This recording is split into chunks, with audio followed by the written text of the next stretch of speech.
મારું નામ શિવાની છે। આજે પણ મને એ દિવસો યાદ આવે છે જ્યારે મારી જિંદગી બિલકુલ બદલાઈ ગઈ હતી। હવે હું એટલી મોટી થઈ ગઈ હતી કે મને ખબર હતી કે બાળકો કેવી રીતે થાય છે, પરંતુ એ દિવસ મારા માટે સૌથી મોટો ઝટકો લઈને આવ્યો જ્યારે મારી માએ એક દીકરાને જન્મ આપ્યો। હું ચોંકી ગઈ હતી, મારું મન સ્તબ્ધ થઈ ગયું હતું, કારણ કે મારા પપ્પાને ગુજરી ગયાને ઘણા વર્ષો થઈ ગયા હતા। તો આ સમયે આ બાળક કેવી રીતે થયું હશે? આ વિચાર મારી અંદર કોતરાઈ ગયો। ધીમે ધીમે મને મારી પોતાની મા પર ગુસ્સો આવવા લાગ્યો। મને લાગવા લાગ્યું કે તેમણે કંઈક ખૂબ જ ખોટું કર્યું છે। એમને જોઈને મારું હૃદય દુધાવું થવાને બદલે કઠણ થવા લાગ્યું। હું ઘણીવાર એમની સામે ઠંડી નજરે જોવા લાગી। તે મારી સાથે ખૂબ પ્રેમથી વાત કરતા, છતાં મને અંદરથી ગુસ્સો આવતો। જ્યારે પણ હું એમને મારી નાની બહેન વિશે પૂછતી ત્યારે તે ચૂપ થઈ જતા, ક્યારેય કંઈ કહેતા જ નહીં। ક્યારેક રાત્રે હું જોતી કે મારી માં એકલી ખૂણામાં બેસીને આંખોમાં આંસુ લઈને રડી રહ્યા છે। એમને જોઈને મને લાગતું કે તે પણ પસ્તાઈ રહ્યા છે, કદાચ ખરેખર ખોટું કર્યું હશે, તેથી તેમનું મન ભારે છે। હું તેને જોઈને વિચારતી કે કદાચ આ મારી સજા છે કે મને આવી માં હોય। છતાં અંદરથી મને એમની માટે પ્રેમ પણ હતો। આખરે માં તો માં જ હોય ને। સમય પસાર થતો રહ્યો। એક દિવસ એવું બન્યું કે જે દિવસે મારી દુનિયા ફરી એકવાર બદલાઈ ગઈ। હું બહારથી ઘરે આવી અને જોયું કે મારી માં મારી નાની બહેનને બાજુમાં બેસાડી રહી છે। આ દ્રશ્ય જોઈને મારું હૃદય હચમચી ગયું। મારી માં એટલી તૂટી ગઈ હતી કે હું એમને જોઈને સહન ન કરી શકી। મેં એમના ખંભા પકડીને હલાવ્યા અને કડક અવાજમાં કહ્યું, માં, તમે આમ કેમ રડો છો? આખરે શું દુઃખ છે તમને? મારી વાત સાંભળીને મારી માં મારી છાતી સાથે ચીપકી ગઈ અને ફૂટી ફૂટીને રડવા લાગી। એ રડવું જાણે વર્ષોથી દબાયેલા દુઃખનો વિસ્ફોટ હતો। તેઓ સિસકી લેતા બોલ્યા, બેટી, હું તારી નફરત સહન નથી કરી શકતી। હું દરરોજ તારી આંખોમાં નફરત જોઉં છું અને એ મને અંદરથી મારી નાખે છે। મેં ખોટું નથી કર્યું બેટી। આજે તને હું મારી સાચી હકીકત કહ્યા વગર રહી શકું એમ નથી। મારી અંદર એક અજીબ સન્નાટો છવાઈ ગયો।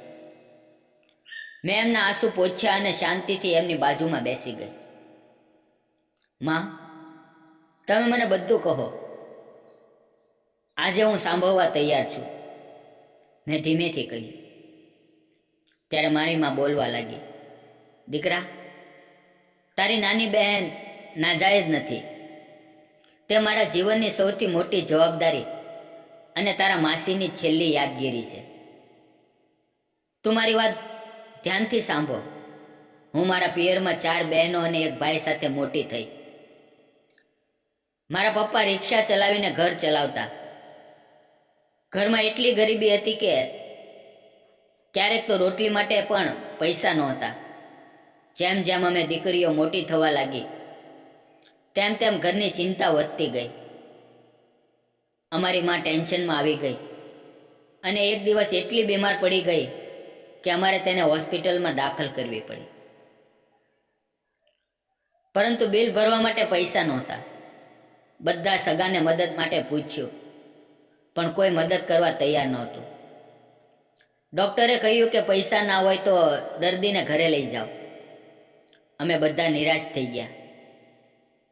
ત્યારે અમારી સૌથી નાની બહેન ગીતા, તેણે હિંમત કરી અને ડૉક્ટરને હાથ જોડીને એક દિવસનો સમય માંગી લીધો।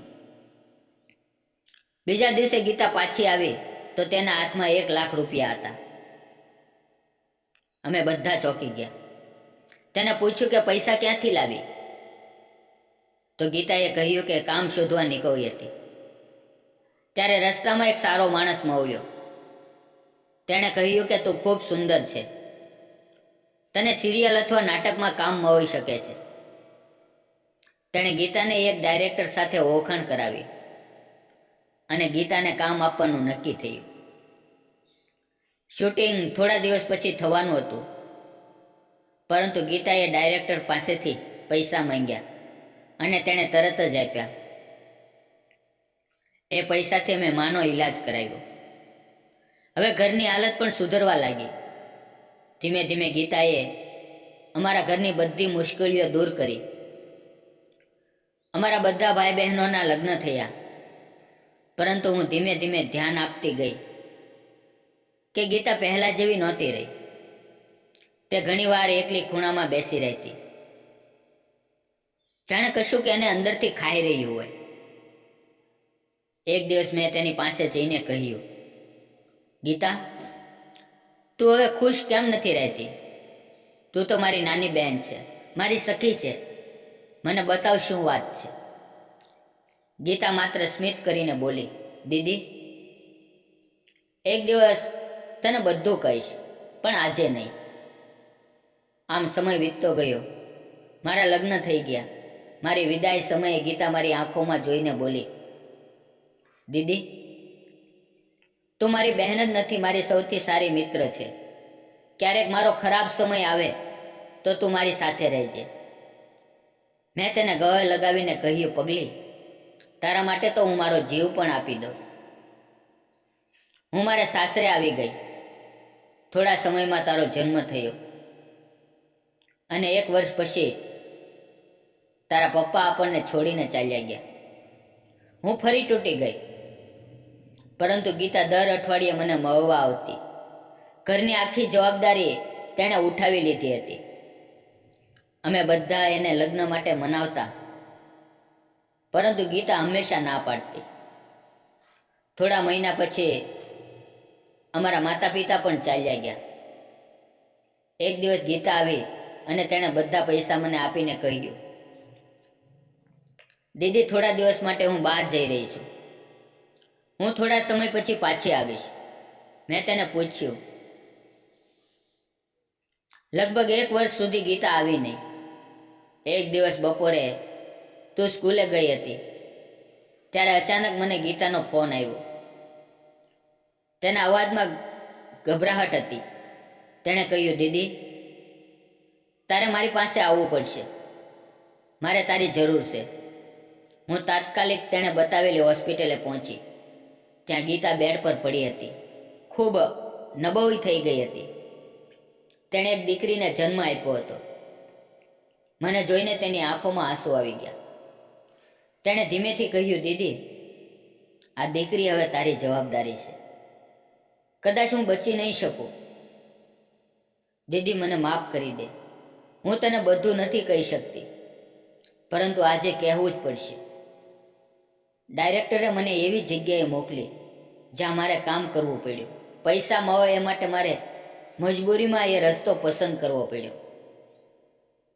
ત્યાં મને એક માણસ મળ્યો જે મને પ્રેમ કરતો હતો, મને ત્યાંથી બહાર કાઢવા માંગતો હતો. હું પણ તેને પ્રેમ કરવા લાગી હતી, પરંતુ અચાનક અકસ્માતમાં તેનું મોત થઈ ગયું.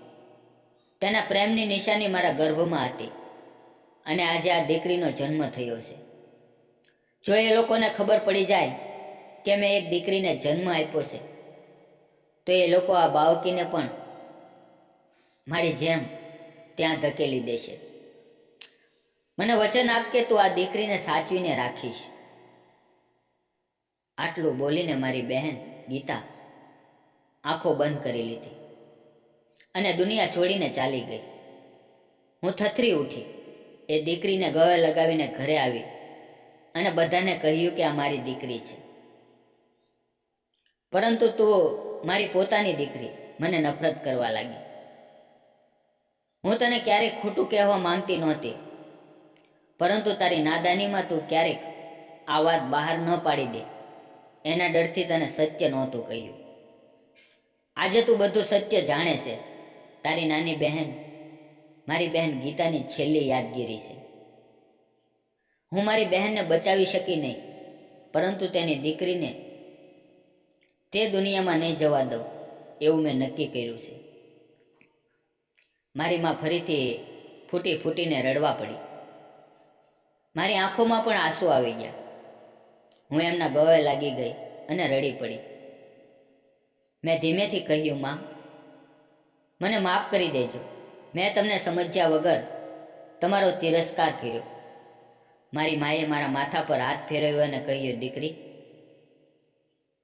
માં પોતાના બાળકો સાથે ક્યારેય નફરત નથી કરતી. મિત્રો, ક્યારેક પણ તમારા પોતાના વિશે સાચું જાણ્યા વગર એમને નફરત ન કરવી જોઈએ. ક્યારેક તેમના જીવનમાં એવી મજબૂરી હોય છે જે આપણને ખબર જ નથી હોતી, અને કદાચ તેઓ જે કર્યું હોય તે આપણા માટે જ કર્યું બલિદાન હોઈ શકે છે. આ વાર્તા માત્ર સામાજિક જાગૃતિ અને મનોરંજન માટે બનાવવામાં આવી છે. મિત્રો, તેમાં દર્શાવેલા પાત્રો, ઘટનાઓ અને પરિસ્થિતિઓ કલ્પિત છે અને કોઈ પણ જીવિત અથવા મૃત વ્યક્તિ સાથે તેનો સીધો સંબંધ નથી. આ વાર્તાનો હેતુ સમાજમાં માનવ સંબંધોની સમજણ વધારવાનો છે અને કોઈને દુઃખ પહોંચાડવાનો નથી. મિત્રો, જો તમને વાર્તા ગમી હોય તો લાઈક કરો, કોમેન્ટ કરો અને તમારો અભિપ્રાય જણાવો. અને આવી જ નવી નવી લાગણીસભર વાર્તાઓ સાંભળવા માટે ચેનલને સબસ્ક્રાઈબ કરો. બાજુમાં આપેલી ઘંટીના નિશાનને દબાવો, જેથી આગળની નવી વાર્તાઓની નોટિફિકેશન તમને તરત મળી રહે.